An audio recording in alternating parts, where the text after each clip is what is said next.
This is Kugan Cassius for iFLTV, Fury versus Usyk, 21st of December in Riyadh, joined by Tyson Fury. First of all, how are you? Very well, thank you. Very, I was going to say green then, colourblind. Very autumnal, very orange, pumpkin. Is that the theme behind it? Well, Halloween theme? Yeah, I'm in Halloween mode at the minute. Yeah.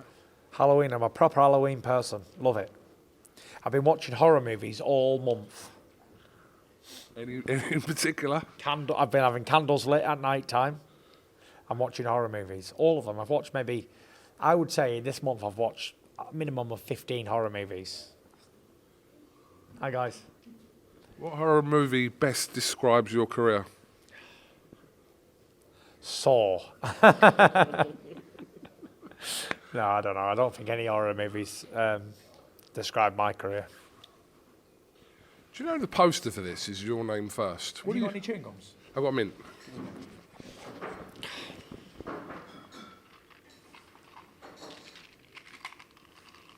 Oh. Your name's first on the poster. We get kind of why that is, but what do you think about that, having your name on that poster first? Is it out there or up first, is it? No. Is it not? I think it was, but they may have changed it. But okay. Yeah, it was what it was. Obviously, it's a big fight and a big name. So, but at the end of the day, the man's got the victory, so he's entitled to have his billing. Do you know what I mean? Yeah. Well, that's what I thought. I've always thought you've always had your name first on every headline show that you've ever done, but obviously this time around it is different. The morning after the Usyk fight, yeah. What was that like for you that day? Sunday. We got up, went for a bit of breakfast, and we didn't fly home for a day, so we were just chilling out around the pool and that. Went to a bit of a smokehouse in the afternoon. It was all right. There's not much anyone can do, Koo. You know, you go in these fights, right? You do your best, and whether you win, lose, or draw, it's unimportant after the event, isn't it? It's only important while you're doing it. The next day can't be reversed, it can't be changed. So that's it, you move on, don't look back. Might be a weird question. Were you more kind of, if you was disappointed, were you more disappointed after the Wilder draw as opposed to the loss to Usyk in a way? No, I wasn't. No. Again, both of them quite close. So, if it's close, then you can always expect it to go either draw or the opposite way. And at the end of the day, he won a split decision, so fair play to the guy. You know, he didn't make a judging decision, did he? If I'd have got the decision, fair play to me. He won it by a fraction of a fucking cat's whisker. That's it. What can I do? At the end of the fight, I thought I was getting it. There was no if, buts, or maybes in my mind. But at the end of the day, it was what it was. He got his 10-8 round in round 9, and probably that's what swung him the fight. I don't think whatever I would have done after that round 9, it would have been any different. I know they give him round 11 and they give me round 12. If I'd have won round 11, it still wouldn't have been a draw. He'd have got the decision anyway, because the round 9 was a 10-8 and it was like a highlight of the fight. If you watch highlights online, all you see is me getting knocked around sideways for about 30 seconds. And that wasn't the fight. Do you know what I mean? But that's what they're using, so fair play to him. Fair play to Usyk and his family and everybody else. Congratulations. And if I was to be beat by anybody, I'm happy it's Usyk, because he's a God-fearing Christian and he's a family man. So fair play to the guy. You talk. How many times have you watched the fight back since then? 100 times. And you think the same every time you watch it, regardless of how many times you've watched it? Yeah. I never, ever... I've scored it loads of times as well, individually. And I never, ever give him the decision, ever. But I'm not here to complain and talk about decisions. I couldn't give a toss what happened 6 months ago. I'm here to talk about what's happening on December the... I was going to say 4th then, for 21st. Some reason. 21st. The Christmas special. Boxing Bonanza. Just the last one on that bit. Yeah. You didn't make one single excuse after the fight, and you still haven't, which is, I think everyone kind of looks for reasons why X, Y, Z, but you never gave one reason. You felt you won the fight, which you're entitled to, and that's it. Yeah, what am I going to excuse make? You know, blame Greg. He did it.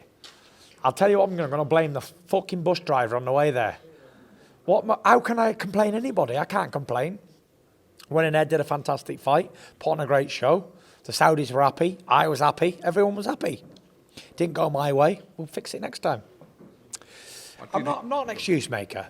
You know, after Ngannou, that was a shit performance. What did I say? You're going to blame anybody, blame me. Do you know what I mean? At the end of the day, I can only take responsibility for my actions, like I've always done. And I take responsibility for getting caught in round 9. But it's boxing. It happens, doesn't it? I've been caught. Someone said to me today, I've been put down 8 times in my career, but they did class Usyk as a put down. And that can't be classed as a put down because I never went to the canvas. More like a standing count, do you know what I mean?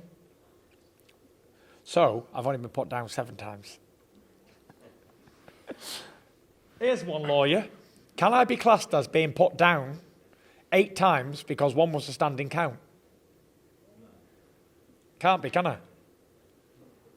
There we go, thank you. I feel much better now. Geety, you look about 20 years younger with that hairstyle and them glasses. Teenager, like a Spice Girl. I just heard you saying there that when you were asked about do you have to do anything differently or better, etc., and you said not really. Yeah. Can you explain that? Well, not really. It is what it says on the ticket, really. Like I say, I did a fantastic performance in my last fight, and he got it by a cat's whisker, and it was mainly due to the 10-8 round that he had in round 9. So if I do exactly the same but don't get a 10-8 round, what's happening? You're winning the fight? Say no more. There's no drastic changes needed. On a horse race that losses by a whisker, he ain't going to go and start doing different training and different preparation. It's going to do exactly what it did before, but maybe get a little bit faster start or something. Do you know what I mean? So it's only small percentages at this level. And I didn't do that much wrong. The only thing I can come up with was be a little bit more focused and a little bit less clowning around. That's it. And I'll do what I've got to do. Of course, if it goes in 3 or 4, 5, 6 rounds, then it's over anyway. But even if it does go the distance, and I do keep more focused and a little bit more switched on, then I'll do what I've got to do. A lot of people had an opinion, as they always do, about your corner. Are you keeping exactly the same corner that was in the original fight? Yes. Yeah, I thought the corner was fantastic. But like I said, you could train me in a corner, yeah? And what am I going to do? Take your advice over what I'm doing in the heat of battle? It doesn't work like that. You're going to do what you're going to do anyway. You've got people in the corner that you trust, and you trust going into this fight on the 21st, end of. Yeah, for sure. After the AJ fight, you just said there you look like you're the only deflated man in the whole of Wembley Stadium. You made a comment there.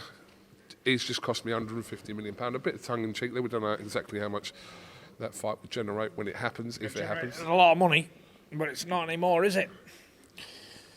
A lot less now. But you fancied Dubois beforehand, didn't you? Did, yeah.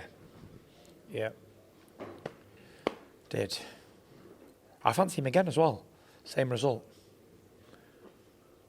A lot of people have been, again, questioning whether he should be going into that rematch. You've had rematches yourself. If you get beat by somebody, you rematch them. And if you don't, then that's it. It says a lot about your character if you don't want to rematch the man who just beat you. There is a few people in boxing who don't want to rematch people who just beat them, just move on and forget about it. Do you know what I mean? But if you go back even to the days, tough fights he had in the early days with John McDermott, rematched him, beat him. All the times that I've had tough fights, I've rematched them. Do you know what I mean? But that's just me. You have a trilogy with McDermott, couldn't you? Could do, yeah. But I seen John the other day, God bless him, and he looked like he's struggling walking. So, yeah, I highly doubt that's on the table anymore. But in terms of Joshua, he has gone in with everyone he's lost in, like 4 every match, hasn't he? This time, I'm hearing he's not wanting it, or it's not going to happen. I don't know, I've not heard that. I've heard it off the grapevine, yeah. I've heard that's not happening. I'd be chomping at the bit, me, to get straight back in there.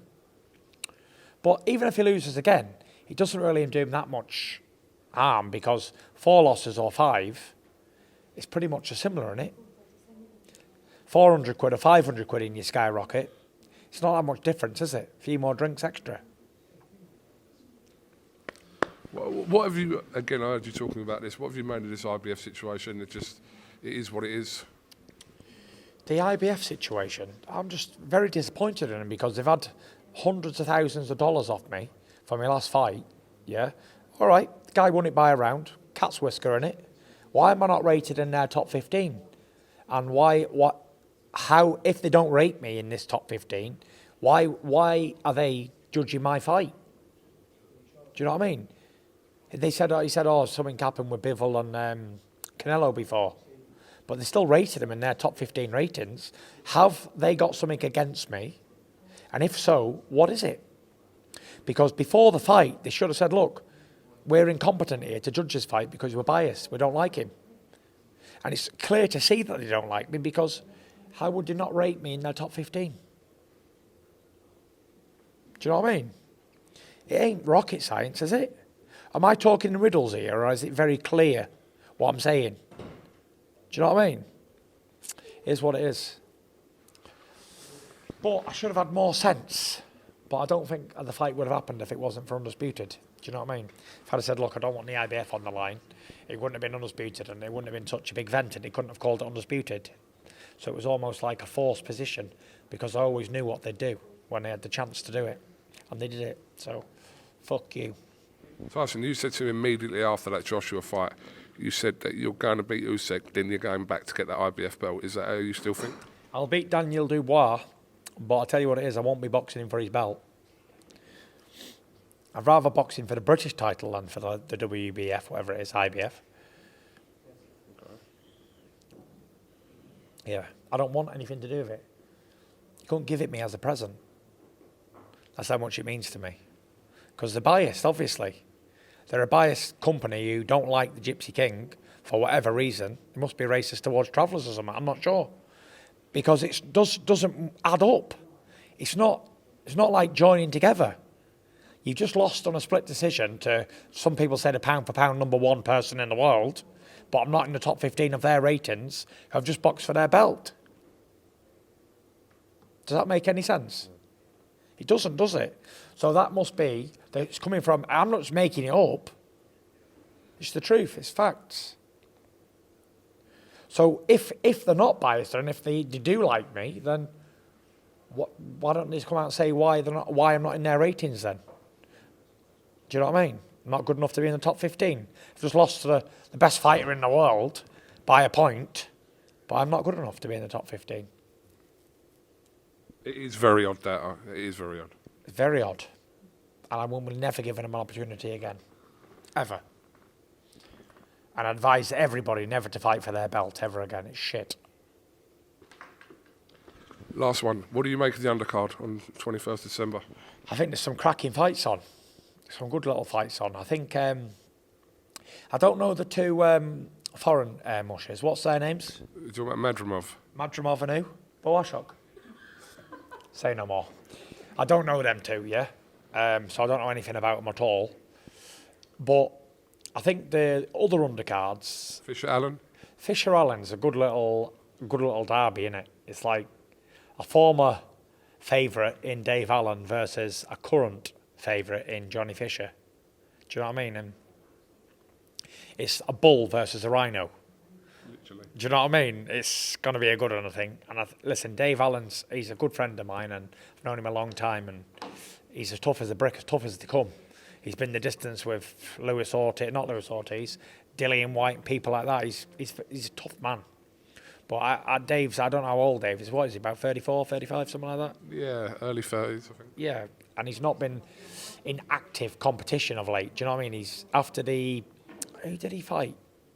Was it David Price? He did fight David Price, yeah. And he was out for a while, wasn't he? He's just had a couple of comeback fights. And in boxing, you've got to be match fit and you've got to be active and regular and proper things. So it's a tough fight for Dave, that. And Johnny's a good kid also, strong as a bull, good puncher. It's a tough fight for him. Who else is on McGrail and... McGrail and McCann, that's a good little fight. Dennis was obviously British Commonwealth European champion, he's on form, and McGrail was obviously the Olympian and stuff like that. And he's a good little fighter also, so that'll be a clash of styles. I think it's going to be pretty similar to the Brad Strand fight he had with Dennis McCann from same gym, very strong, aggressive fighters. And then you got Isaac Lowe and McGregor. I've got to say Conor McGregor then. Lee McGregor. That there could be Staley undercard. That is going to be a war. I've seen Lee out there and he looks up for it. And obviously I know Isaac's always up for a scrap. So I think that's going to be the fight of the undercard, me. For sure, that'll Staley undercard.